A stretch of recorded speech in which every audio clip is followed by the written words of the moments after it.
Comme vous le savez bien, le département de mécanisation, une de ses fonctions est d'accompagner les artisans dans la réalisation, la mise à niveau et l'optimisation de leurs équipements. C'est effectivement dans ce cadre-là que nous accompagnons l'entreprise Sugru Noma pour le perfectionnement de ses équipements. Notamment, quand ils développent un nouveau équipement, nous venons faire l'expertise pour essayer de caractériser l'équipement en termes de productivité, de fonctionnement, de consommation d'énergie, pour permettre à l'utilisateur de savoir l'équipement là, quelle est sa capacité réellement. Parce que c'est ça aussi qui est important. J'achète un équipement, je dois pouvoir comprendre que l'équipement doit me permettre de faire telle tâche, telle tâche, telle tâche, mais l'équipement a besoin de ressources pour fonctionner. Par exemple, la consommation, je dois savoir c'est combien de litres de carburant, par exemple, j'utilise pour produire tant de kilos. Et je dois comprendre que l'équipement me permet de produire tant de kilos à l'heure.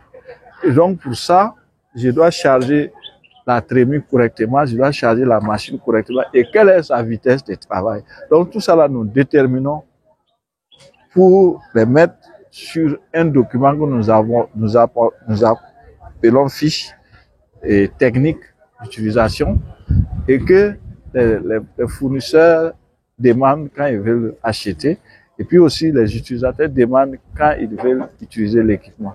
Donc, l'autre volet d'accompagnement, c'est la protection de ces équipements. Donc, beaucoup de ces équipements, il a besoin de les protéger et quand ils nous demandent, on y fait les dessins techniques et les différents documents qui lui permettent de faire la protection. Donc, voilà un peu le niveau d'accompagnement que nous lui apportons. Et il nous demande aussi de quand il a quelque chose qu'il ne comprend pas, il vient toujours vers nous. Je veux faire ça et ça et ça. Quelle est la démarche à suivre? Donc voilà vraiment. Bon, il a un broyeur polyvalent. Ce broyeur polyvalent, il a un mélangeur. Il a le greneuse que vous voyez, il y a la grosse batteuse. Et puis, il y a une granuleuse.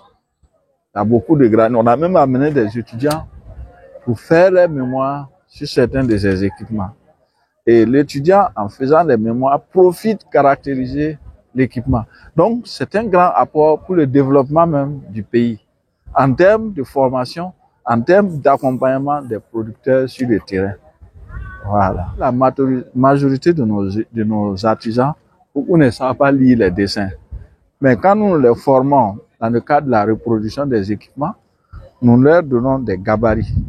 Ces gabarits-là permettent de copier la forme des différents organes de l'équipement à fabriquer.